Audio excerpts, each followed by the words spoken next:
Dirty بم کیا ہوتا ہے اور روس یہ دعویٰ کیوں کر رہا ہے کہ یوکرائن اس کا استعمال کرنے والا ہے؟ روس کے وزیر دفاع نے دعویٰ کیا ہے کہ یوکرائن جنگ کے دوران ڈرٹی بم کا استعمال کر سکتا ہے، جس میں روایتی دھماکہ خیز مواد کے ساتھ ساتھ تابکاری مواد بھی شامل ہوتا ہے۔ روس نے اس دعوے کا کوئی ٹھوس ثبوت فراہم نہیں کیا، جبکہ یوکرائن سمیت فرانس، برطانیہ اور امریکہ نے ان الزامات کو مکمل طور پر مسترد کر دیا ہے۔ روسی وزیر دفاع سرگئی شویگو نے برطانیہ کے سیکرٹری دفاع بین والز کو بتایا کہ ان کو خدشہ ہے کہ یوکرائن ممکنہ طور پر ڈرٹی بم استعمال کر سکتا ہے۔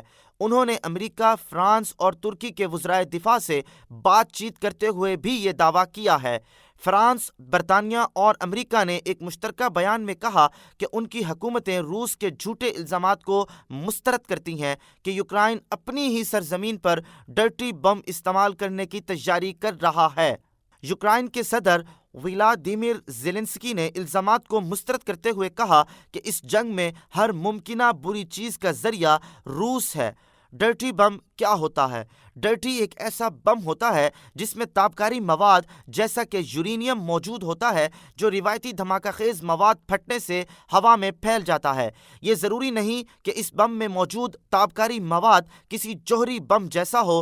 اس بم میں ہسپتالوں، جوہری بجلی گھروں اور تحقیقی لیبارٹریز میں استعمال ہونے والا تابکاری مواد بھی استعمال کیا جا سکتا ہے۔ یہ کافی کم لاگت سے تیار ہو جاتے ہیں اور جوہری ہتھیاروں کی نسبت کم وقت میں بن جاتے ہیں۔ ان کو کسی گاڑی پر لاد کر لے جایا جا سکتا ہے۔ ریڈیو ایکٹیو مواد کے ہوا میں بکھرنے سے کینسر یا سرطان جیسی بیماری ہو سکتی ہے، اس لیے ایسا بم جس علاقے میں استعمال ہو وہاں آبادی میں خوف و ہراس پھیل جاتا ہے۔ جس مقام پر بم پھٹتا ہے وہاں سے لوگوں کو نکالا جاتا ہے تاکہ تابکاری کے اثرات کو زائل کیا جا سکے۔ اکثر ایسے علاقے کو مکمل طور پر خالی کروا لیا جاتا ہے۔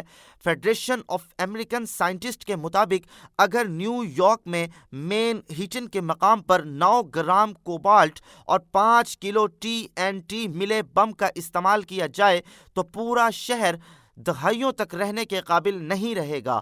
اسی وجہ سے ڈرٹی بم کو وسیع پیمانے پر خلل ڈالنے والے ہتھیار کہا جاتا ہے، تاہم یہ زیادہ قابل بھروسہ نہیں ہوتا۔ اس میں موجود تابکاری مواد کو مخصوص علاقے میں پھیلانے کے لیے یہ ضروری ہے کہ یہ پاؤڈر کی شکل میں ہو، تاہم اگر اس کے ذرات زیادہ چھوٹے ہوں یا تیز ہوا موجود ہو تو یہ زیادہ اثر نہیں ڈالتے۔ روس نے ڈرٹی بم کا دعویٰ کیوں کیا؟ امریکی institute for study of war نے کہا کہ روسی وزیر دفاع شاید یہ چاہتے تھے کہ یوکرائن کو دی جانے والی مغربی امداد معطل ہو جائے یا ممکنہ طور پر نیٹو اتحاد کمزور پڑ جائے۔ دوسری جانب ایسی چیمگوئیاں بھی ہو رہی ہیں کہ روس خود یوکرائن میں ڈرٹی بم کا استعمال کرنے کا ارادہ رکھتا ہے اور اس کا الزام یوکرائن کی فوج پر لگائے گا۔ تاہم اکثر عسکری تجزیہ کاروں کا کہنا ہے کہ روس ایسی غلطی نہیں کر سکتا، کیونکہ ڈرٹی بم اس کی اپنی فوج کو اور اس کے زیر تسلط علاقے کو نقصان پہنچائے گا۔ Institute for study of war نے کہا کہ روس کی جانب سے فالس فلیگ ڈرٹی بم حملے کا امکان نہیں ہے۔ اب دیکھنا یہ ہے کہ کیا ڈرٹی بم پہلے کبھی استعمال ہوا ہے۔ دنیا بھر میں کسی بھی جگہ ڈرٹی بم کا کامیاب حملہ نہیں ہوا، تاہم متعدد کوششیں ضرور ہو چکی ہیں۔ چیچن باغیوں نے ماسکو کے ایک پارک میں ڈائنامائٹ اور کیسینیم سے بھرا بم نصب کیا تھا۔ کیسینیم تابکاری مواد تھا جو سرطان کا علاج کرنے والے سامان سے نکالا گیا تھا، تاہم روسی سیکیورٹی فورسز نے اسے تلاش کر لیا اور ناکارہ بنا دیا۔ 1998 میں چیچینیا کی خفیہ ایجنسی نے ایک ریلوے لائن پر نصب کیے جانے والے ڈرٹی بم کا تلاش کیا اور اسے ناکارہ بنا دیا۔ سن 2002 میں القاعدہ سے رابطہ رکھنے والے امریکی شہری ہوزے پیڈیلیا کو شکاگو شہر میں گرفتار کیا گیا۔ ان پر الزام تھا کہ وہ ڈرٹی بم حملہ کرنے کی منصوبہ بندی کر رہے تھے۔ ان کو 21 سال قید کی سزا سنائی گئی۔